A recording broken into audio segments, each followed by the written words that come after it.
I've been in Tadej Pogačar's position where you have another team that is taking control of the race. I can tell you exactly what he was thinking, right? The first thing he was thinking was, thanks, guys. My guys don't have to do anything, so thank you. The second thing, and the most important thing he's thinking, is this. I'm about to show these boys who's boss. Yeah. I've been there.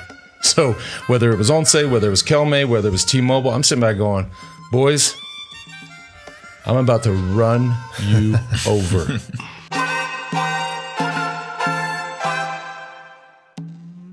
All right. Welcome back, everybody. Welcome back to the Move podcast. I'm Lance Armstrong, joined by Sir Bradley Wiggins and Mr. George Hincapie, who still, if you can hear that, still has his neck cooler on. Did have a hoodie on, worth noting. A minute ago, had to take it off because he was hot. Yep. Talking about stage 12, Alain, what's up? Stage 12 from Auch to Hautacam. From Auch to Hautacam. Better. As is the case each and every day. Today's show presented to you all by Ketone IQ. Tadej Pogačar. I mean, I think. Look, what we saw today from Tadej, obviously won the stage. Dominant performance. I can't remember where it was in terms of over 2 minutes ahead of Jonas Vingegaard. I mean, look, we have nobody wants to sit up here and ask the question, is the tour over halfway through? But we have to ask the question. Yeah, it's not looking great in terms of the anticipation on the battle between Jonas and Tadej. Today was a beatdown, like you said, total domination. But, hopefully things change. But as it went today, it's going to be hard to see big changes coming. Well, we built it up, didn't we, yesterday? We built it up that this was the stage that suited Jonas after that first 9 days of racing. The question mark over Tadej after the crash yesterday, we factored that in. But are we actually surprised sitting here now of the display of Tadej Pogačar? I mean, it's no surprise.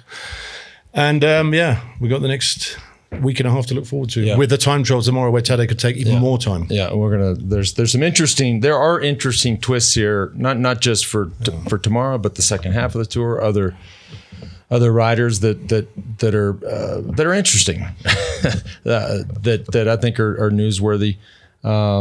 And there were things that were sort of head scratchers for us with today's stage, tactically speaking, that we'll get into. But before we do, I know, we were out at dinner last night. It's of course, my days of, of having quite a few glasses of red wine are over. But you, my friend, not for you. I mean, how do you sleep? Well, I actually slept like a baby. It may not look like it, but I slept like a baby. Yeah, same here. I had the best sleep I've had in ages. Because of this dream shot, I took mine before bed, and I woke up. My Aura score was one of the best that I've had in recent history. Yeah, same. I slept great. My buddy Matt from the feed made this just to fix his own sleep problems.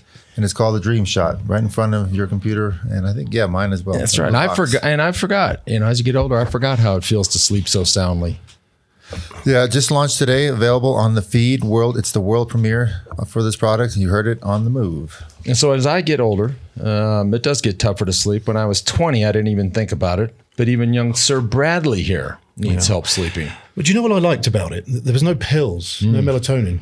Yeah, it's tart cherry, magnesium, a few more things. And what Matt says the secret formula is a peptide that stops you from waking up. And if you do, it puts you right back to sleep. Well, do you know what? Tart cherry is the hot new thing in the Tour this year. You see all the riders, including Tadej and Jonas, drinking it right after the stage. They say it helps reduce inflammation, Lance. Yeah, well, it is available today. You heard it here first on the Move. A better morning for only $3.99, and our listeners save 20% today. No code needed. The discount is automatic. Go to thefeed.com, and as Sir Bradley says, don't forget to feed the animals. I love those. I do. I love those ads. Hey, why wouldn't you? I mean, why wouldn't you? Yeah, I think we got to go back to hold on a second. Today's stage for a second. Well, not for a second, but what are you going to say? I was going to talk about something else right here. I was going to take care of business. Oh, okay, take care of business. Zwift recently rolled out its new Cog and Clicked product. It's such a simple yet brilliant product. You can use almost any bike you already own. It really doesn't matter the level of bike, how old the bike is, and it still feels like you're on a top-end smart trainer. Zwift-ready trainers are available from all the top manufacturers, Wahoo, Garmin, Elite, Jet Black, and Decathlon, setting a new benchmark for indoor training. All Zwift-ready trainers come with the new Zwift Cog and Click installed, making them ready to ride from the box. No extras needed. So simple and no need to remove your cassette. Not that George knows how to do that. Anyways, would you? That's actually a good question. I actually do. I could remove the cassettes. Zwift Ready Trainer start at just $299, meaning anyone can jump into world-class indoor training without breaking the bank. We've been getting a lot of comments from folks that about Bubs Naturals. I'm getting a lot on socials. I think we're getting a lot of emails. Folks trying the collagen. It's cool to see. But you guys know the deal. I put my body through a lot through the years, decades of racing training and crashing. Yeah, there's no shortage of wear and tear. So when I find something that actually helps me feel better each and every day, I pay attention. I've been using Bubs Naturals collagen peptides for a few months now. Just a scoop of it in my morning coffee. And I got to say, I feel the difference. My body doesn't ache like it used to. And I know this is going to be a big hit with everybody that's been out there hating. My hair is even growing faster than before. So take that. And what I love the most about this brand, it's built to honor Glenn Bub Doherty, a Navy SEAL and American hero who laid down his life in Benghazi. Glenn stood for self-improvement and helping others, which is baked into everything Bubs does. They even donate 10% of profits to his charity, to a charity, in his honor. Love the tagline, this is what we were thinking about yesterday. Die young, as late as possible. Head on over to bubsnaturals.com. Use the code THEMOVE for 20% off your first order. Or if you sign up for a subscription, you get a welcome kit worth well over $100. That's bubsnaturals.com, and die young as late as possible. George, what was on your mind? I'm dying to hear this. Well, I'm kind of not sure what to think. I mean, the last several years we've seen Visma Lease bike as being one of the most cool, calm, calculated, tactically strong team the strongest team out there. And I just don't understand what they've done these first 10 days of the race. I mean, they've burned up. You saw Tadej Pogačar had a bad day today, which, I mean, he's a top 5 candidate Tour de France all day long. There could be some good things out of him losing 10 minutes today. Like, I'd love to see him win a stage now. Mm-hmm. He's got some time behind the GC that they might give him the freedom, and he's definitely still sitting in the top 10, which is I think is nice for him. He's got it's 12 minutes down, so room to play. But it's a cool story. But to have the talent that they have on their team, I just feel like I don't know. They raced as if they had. We're leading the Tour de France, and they weren't. So I just don't understand the tactics. Well, there are no bigger fans than anybody on the show of Matteo Jorgensen. So we love the kid. Correct. Yes. To see his interview at the finish, my friends, that was defeat. Yeah. That was there were questions. I mean, everybody was tired. It was extremely hot. He was so brutally honest in his interview that it was almost hard to watch. Right. And hats off to him for laying it out there and just being so transparent. But boy, I mean, that was defeat. Yeah. And we have not seen that. I mean, Matteo Jorgensen in the last 2 years has been crushing it, winning Pyrenees, always there in the Tour de France stages when it counts. This is the first time we've seen him had a bad day. You know, like I said, I think this gives me a lot of hope that he can actually win a stage in this year's tour because of the room behind the GC he is now. So I'm going to try to look on the positive side of today's bad day for Matteo Jorgensen and hope that he gets to win that Tour de France stage finally. But just to back up for a second. So if you didn't watch the stage today, they hit the first climb. Visma's on the front, like pressing hard, which kind of doesn't make sense because once Remco's dropped, Tadej's in the lead, virtually. You would imagine you'd want UAE to take it up. Why don't they do that? I guess maybe they thought, well, we can crack Tadej. But then they start dropping Matteo. And then they take off, they take their pedal off. They take the foot off the pedal. But then doesn't that what was the last 11 days about if you're just going not to go hard in the mountains when you want to pressure Pogačar, when you've gone hard to pressure Pogačar? That's kind of my big question is what was with that audible? Well, the spanner in the works was when Petera started getting dropped. Yeah. And I think they hadn't anticipated that. So they had to think for themselves on the road then. And obviously we don't know if the YouTubers called up at that point, but we don't know, do we? And I to be honest, I like their commitment to the plan because I don't think they could go back on how they've been racing the last 10 days. And then I think they had to try. It's not a case of isolating Tadej, getting rid of Tadej. It was a case of isolating from his teammates, which didn't happen either because all they did was isolate themselves. Yeah. Not only that, but their teammates were looking. I mean, Adam Yates was looking phenomenally strong today. Narvaez did that incredible lead out for Tim the attack and the breakaway comes back. You got to wonder, had they not spent so much energy these first 10 days, what could have they been closer today and still been in the run-in? Still had Mateo in the top 5. I don't know. I mean, I think they gotta go back to the drawing board and. I'd love to see them change the tactics. I'd love to see, okay, Jonas, do your thing, try to stay on the podium. But I think we need to see some of these guys going for stage wins, going into the breakaway. Like, let's make it a race. Let's make it fun. Yeah. Look, I've been in Tadej Pogačar's position where you have another team that is taking control of the race. I can tell you exactly what he was thinking, right? The first thing he was thinking was, thanks, guys. My guys don't have to do anything, so thank you. The second thing, and the most important thing he's thinking, is this. I'm about to show these boys who's boss. Yeah. I've been there. So whether it was Once, whether it was Kelme, whether it was T-Mobile, I'm sitting back going, boys, I'm about to run you over. And oh, by the way, thank you. I mean, it doesn't, they should know that. Yeah. The team should know. I mean, come on. Yeah, I mean, and by the way, fast forward. Look what happened. Yeah, when he attacked almost the exact same spot you did on the same climb. I mean, when Visma knew they were in trouble, probably his base of the climb. UAE has 3 riders on the front. They have Tim Wellens, Jonathan Narvaez, Adam Yates. Pogačar's ready to go. It's like how did we? However, we ended up here. We needed not to end up here because they just walked right into the trap. Pogačar goes. Bradley and I were wondering, why is he going so early? It's because he knew he could take 10 seconds per kilometer out of Jonas and probably end the tour. Well, so then rewind to the Col de Salor, the first climb, and Visma started pulling right away, trying to make the tempo super hard. Like, they have to be thinking, like, well, what had we not done that? Maybe we still would have been there with more guys.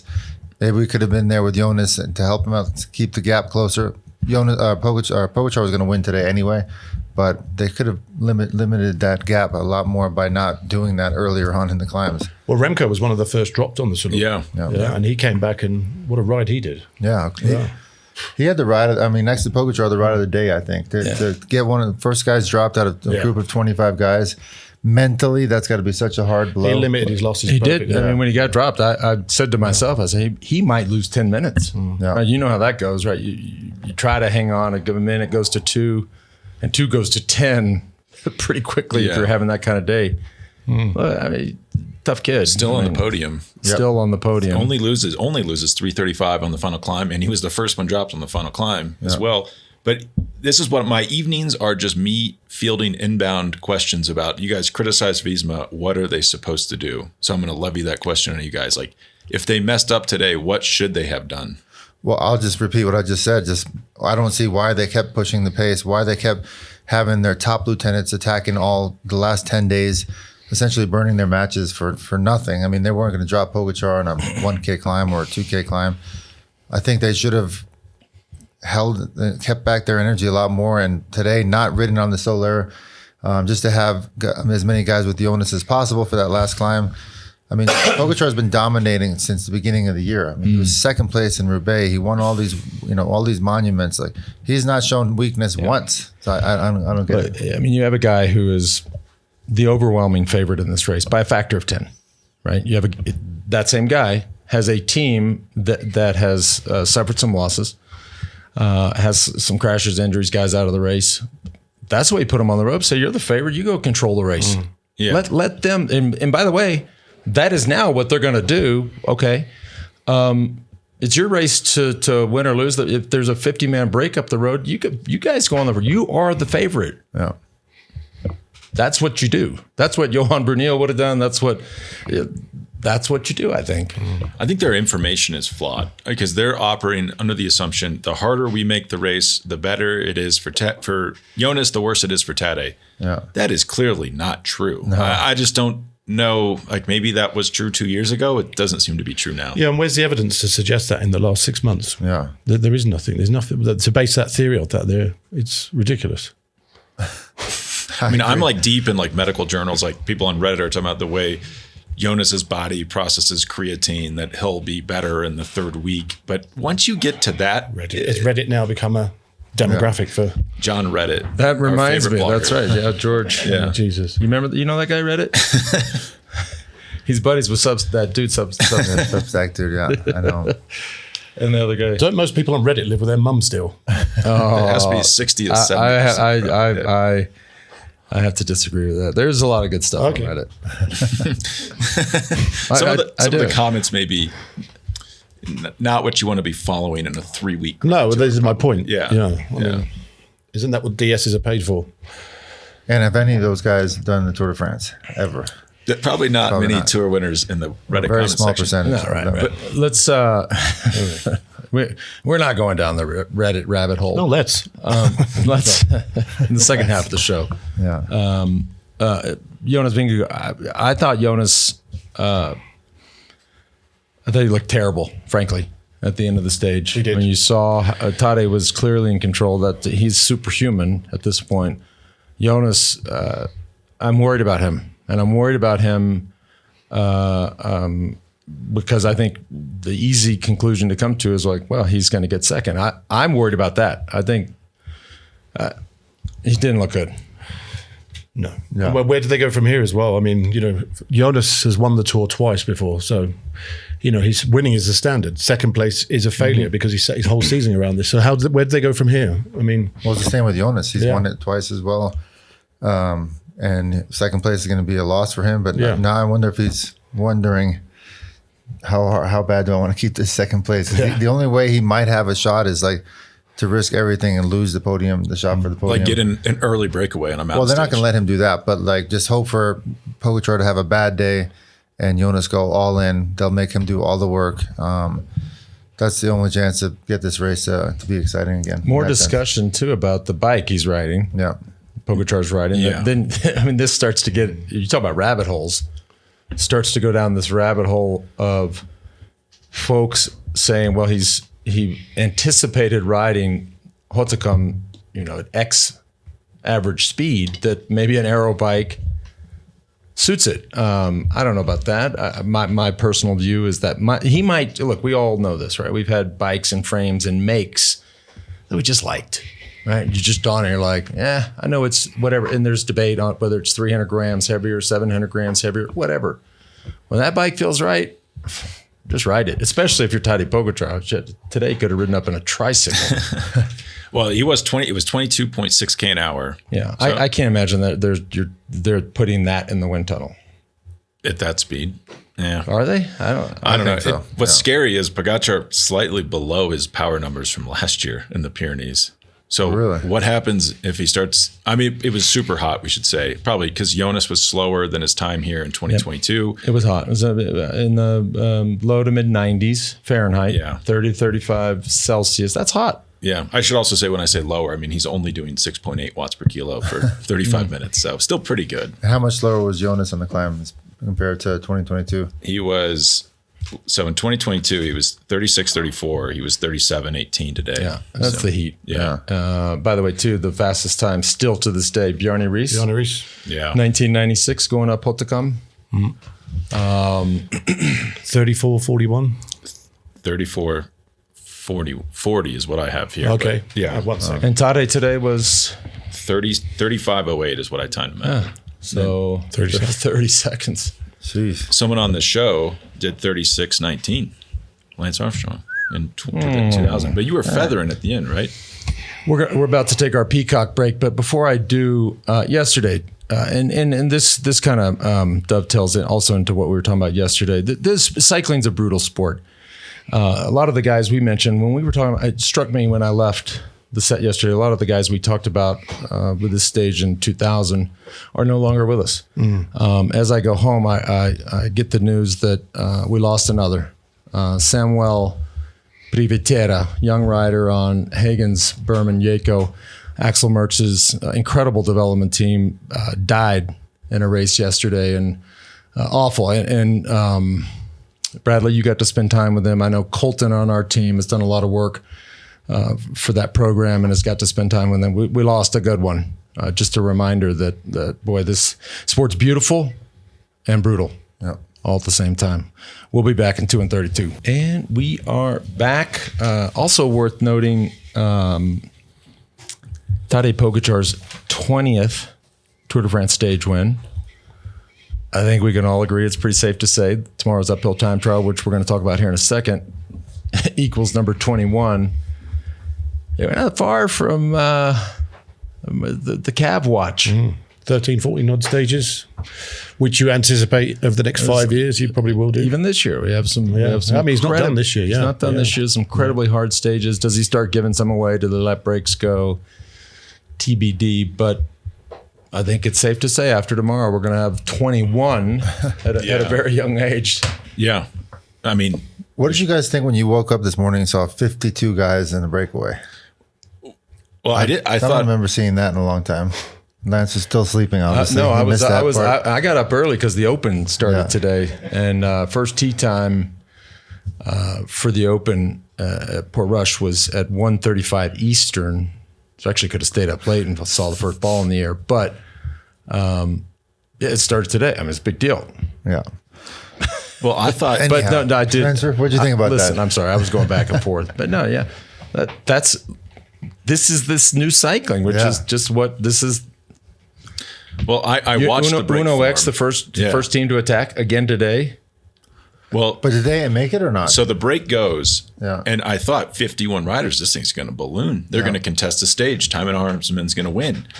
The gap was like a minute 30 because Uno X is on the front of the peloton, pegging it that close, and then EF is there. I mean, it's all great for UAE, but I don't really get it. They do have a rider that I guess could contest the podium, and maybe he was fourth today. Yeah, maybe that's why they were eager to do that. And they're worried about Rodriguez. Rodriguez was in that group. Yeah. I mean, even I saw. I mean, I did pay attention, George, but when I saw Rodriguez in there, I thought, well, now this. I mean, if he rides like he rode in years past, this is a threat. That's why they didn't. I mean, it didn't get very much time. No. Yeah, and it's hard when you have so many guys like that. I'd say probably 60-70% of them are just there kind of along for the ride. They're not going to be pulling through, and if they are, they're going to be taking their time, where some guys really want to get a big gap. So there probably wasn't much collaboration going on in the breakaway. Right. And there was a lot of collaboration going on between Uno X and EF Education. The other thing I noticed is when they would show the main field, it was always strung out. I was like, I mean, that just shows you this race is just getting hard. We're halfway through. Yeah. Saw it with Jonas today. I mean, he's tired. Everybody's tired, but that like is adding fatigue to your legs before the hardest climb of the stage. The EF director was saying, interestingly enough, on the radio, like, guys, don't worry, it's a big break, but it actually is going to make it easier because there's so many people sitting on. There's only like 6 people pulling, so it's like a paper tiger in some ways. And one person of note that was in that breakaway, Matthew Van Der Poel, got some points there on the green jersey, so maybe he's sliding into the green jersey run. Well, that could be a really interesting race. Super interesting, because do you know who's also sliding into there? Tadej Pogačar. Yeah, he's within 50 points. He's going to score 20 more tomorrow, and I believe that's what they give in the time trial. And I looked it up. Milan might not score another green point until the final few stages, because he can't get into these breakaways because he's too big. He's like a big sail out there. Hey, if you're Tadej Pogačar and you're the guy we saw today, which I think he was on cruise control, frankly. Yeah. The guy plays nice, does interviews. Hey, hats off to these guys. They rode great, rode a hell of a race. Do you know the only team to miss that break this morning was Post NL? They were the only team to. Really? Yeah. Which shows they were all sat with guys. Oscar Onley. Yeah. Yes. All sat around him, like 100% commitment to the cause. Yeah.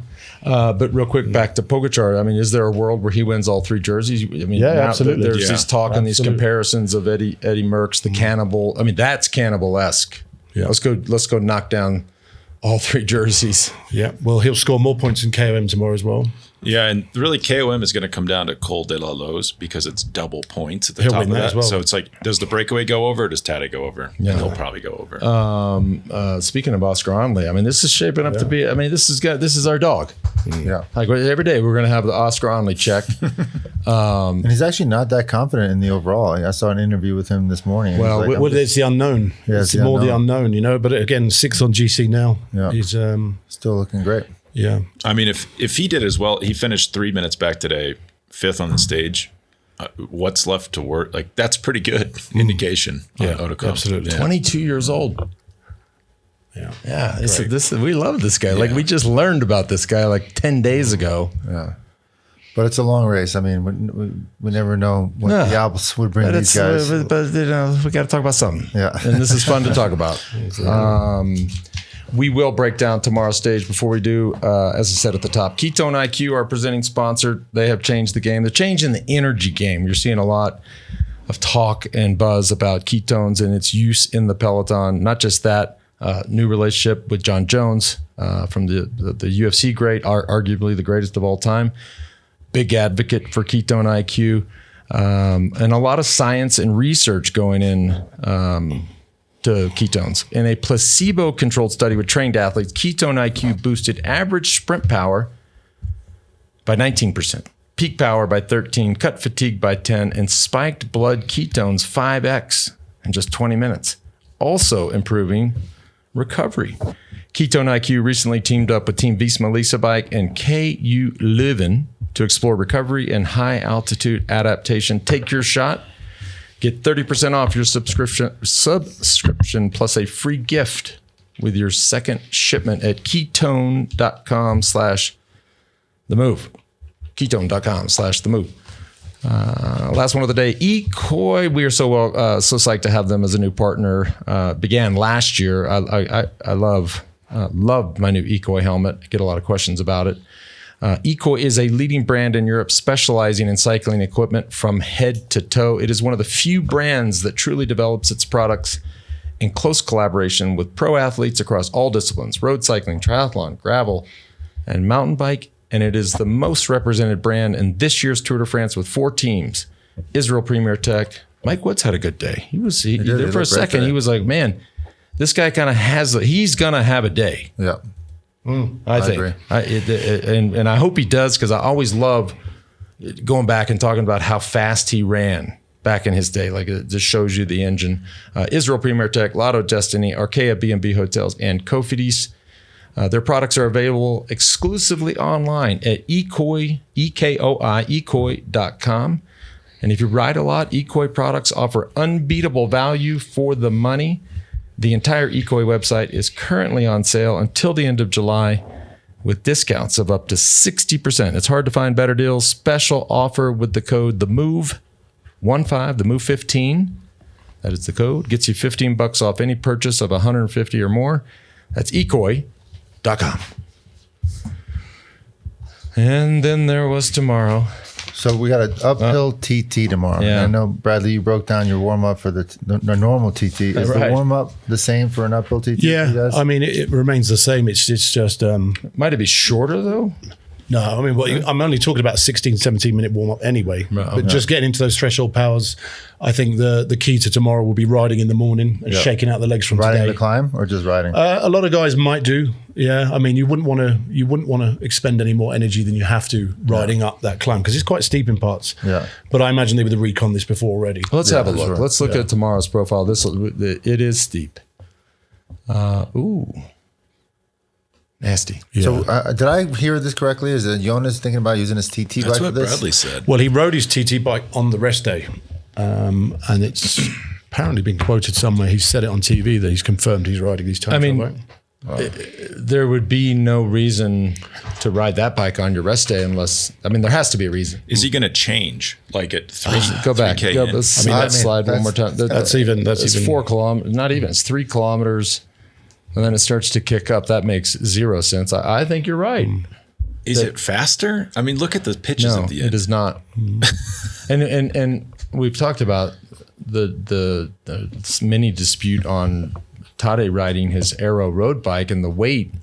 These time trial bikes are heavy. I mean, that makes I will be shocked if I see that tomorrow. I would be too. And then you just got to say, what are we doing? I mean, Tom Dumoulin did it 2020. You guys remember that time trial? It was super steep climb where Pogacar wins. He did it on a TT bike and it was super slow. Yeah. So I don't know. When Jonas won the TT though, he stayed on his TT bike back in 20. Yeah, that was That was a steep climb, though. That was a steep climb, But there was a lot of flats too. Yeah, up and down. Yeah. This seems to be stretching. I mean, Psychologically tomorrow for Jonas as well. He's rolling down that ramp with Tadej 2 minutes behind him. After today. I mean, you want to get your popcorn out and watch something? Yeah. I mean, and we don't have to just say that to our audience. There's one guy in this world who knows that very clearly. Yeah. And again, I'm going to go back. I've been that guy. They're like, where? Oh, it's only it's not 3 minutes, 2 minutes. Okay, check. I'll see you in a little bit. Yeah. You said that to somebody. Cadell. So I just looked up. Yeah, see you in a minute, mate. I just looked up briefly. The Cervelo P5 is 8.5 kilos almost, 8.4. That's crazy. So if that's the case, that's 1.5 kilos more than your average bike. I don't know. Is that with what wheels? I didn't ask on the wheels. Those were the bricks tied to the. That is. I'll be shocked. Yeah, He took that I'd be shocked 68 tooth chain. But Tadej's gonna rip the pavement off the road. He has. I mean, it's a time trial. I mean, that's a day where you have. Well, let's see. I mean, all the freedom. Remco could do a good ride too. But what's weird, George, is it's almost. They almost are just turning around and doing exactly what they did on the final climb today. Yeah. So today was a little bit longer, 3K longer, but they all rode the climb alone. So exactly right. But I think a lot of people were affected. Perhaps more by the heat today. Yeah. Tomorrow they'll start. It's just short effort. So hopefully there'll be some closer time gaps tomorrow. Let's hope. It's going to be really interesting to watch Remco versus Lipowitz, maybe future teammates. Lipowitz looks stronger in the mountains. One of those guys is going to be working for the other next year. Yeah, that would be interesting. I mean, Remco does have. I mean, if all of this buzz and we've kind of fed into a lot of this that he's leaving the team, getting bought out, whether it's Ineos, whether it's Red Bull, this is an important bike race for him. I mean, if he disappoints here and say he gets 8th in this Tour de France, I'm just making that up. The price of poker really changes. Yeah. Right. And so this is a bit.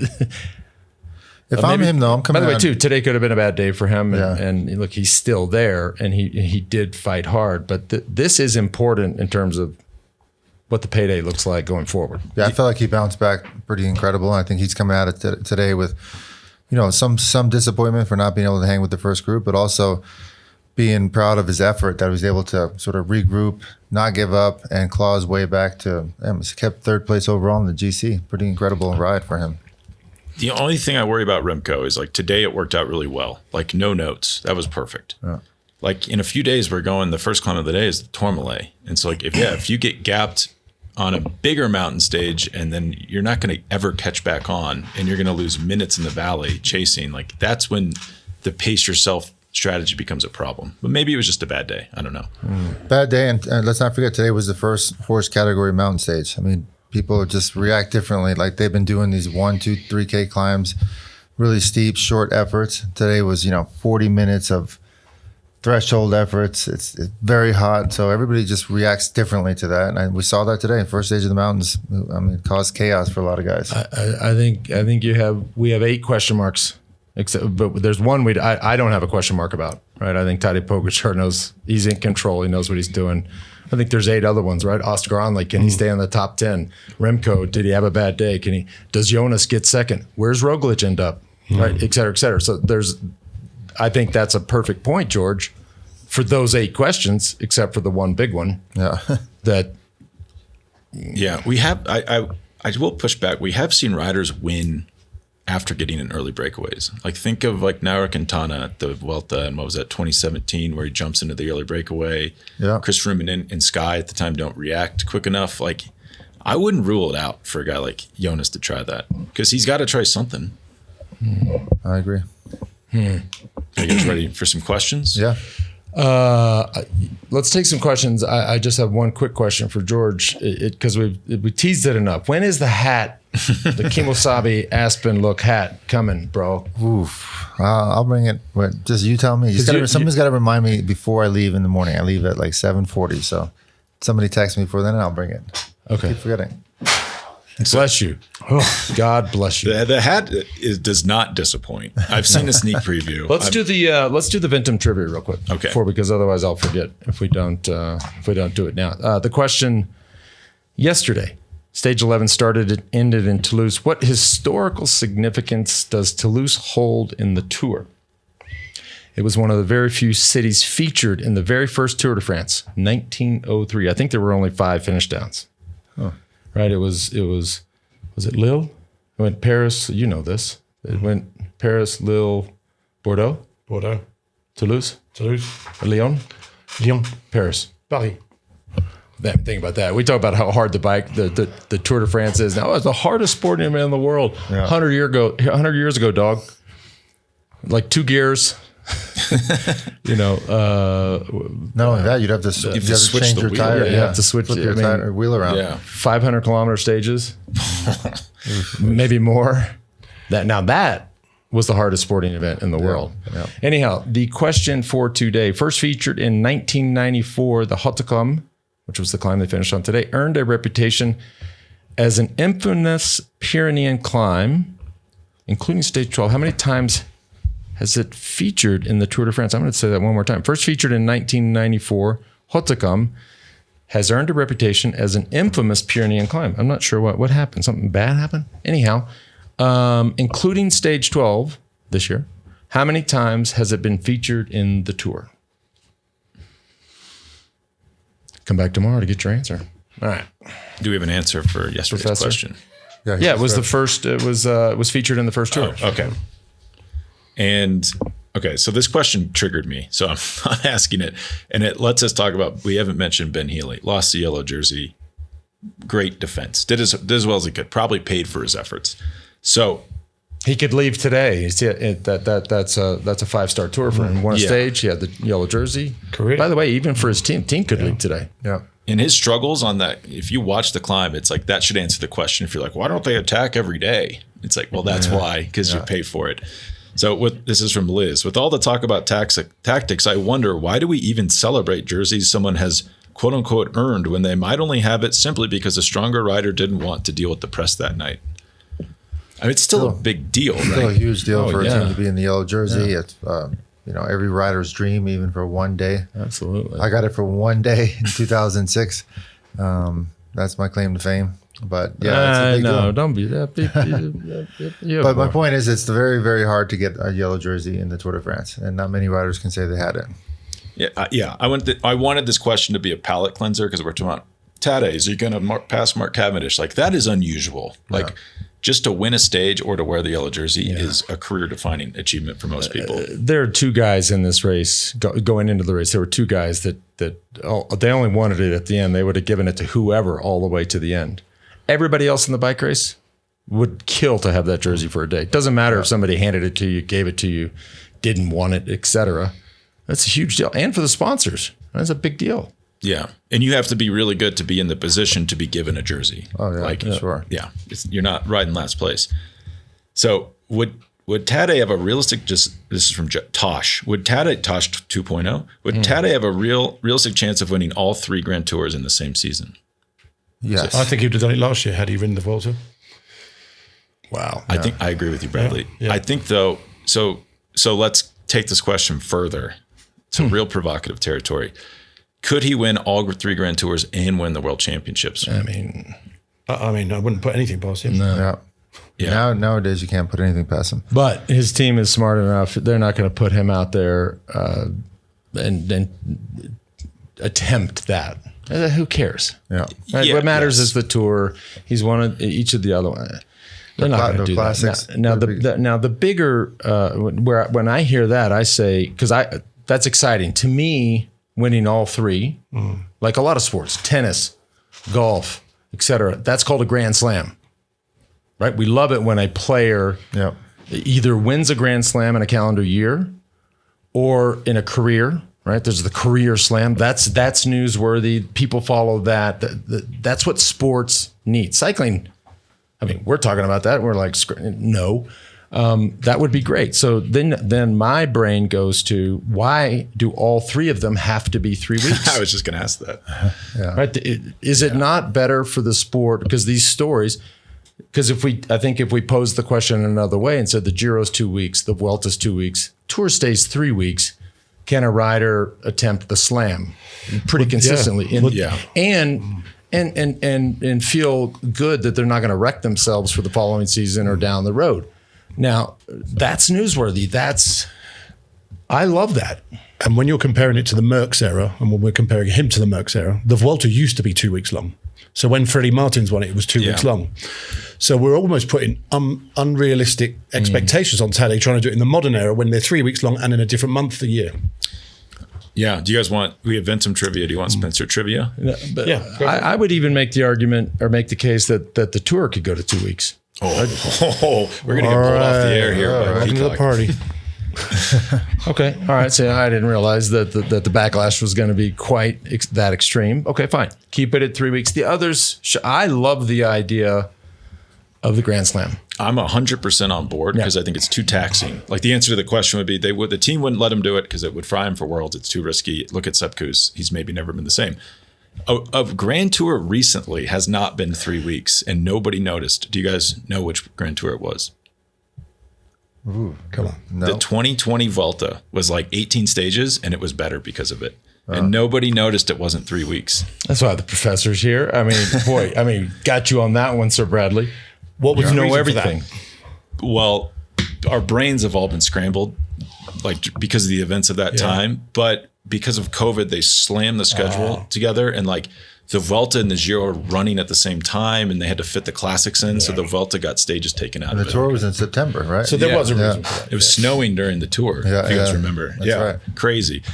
So one more question. Spencer trivia.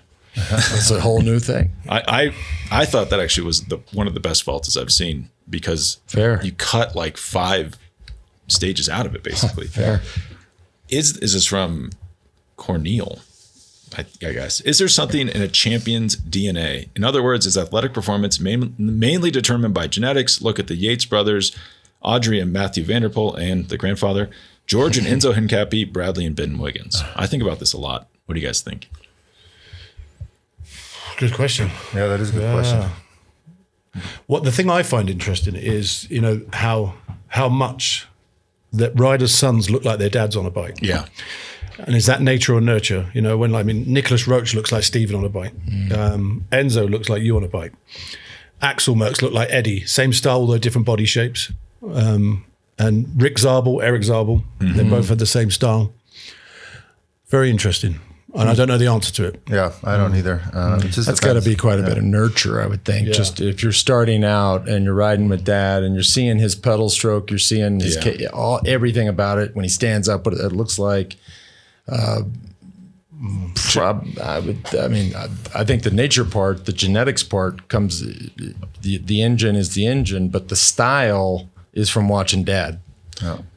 Yeah, so I should stop riding with my son. I mean, go watch Charlie Woods and Tiger Woods. Go watch their swings. Yeah, right. That Charlie Woods was standing around since he was 3 years old with a little plastic golf club, and watching dad. Like he's like, oh, that's how you do that. I'm just gonna try. I'm a little boy. I'm just gonna try to copy that, right? And on and on and on, and here we are. There definitely is a genetic engine component, but there's probably someone as talented as George and Bradley and you who just didn't know how to get into professional cycling and then never pursued it. Plenty of them.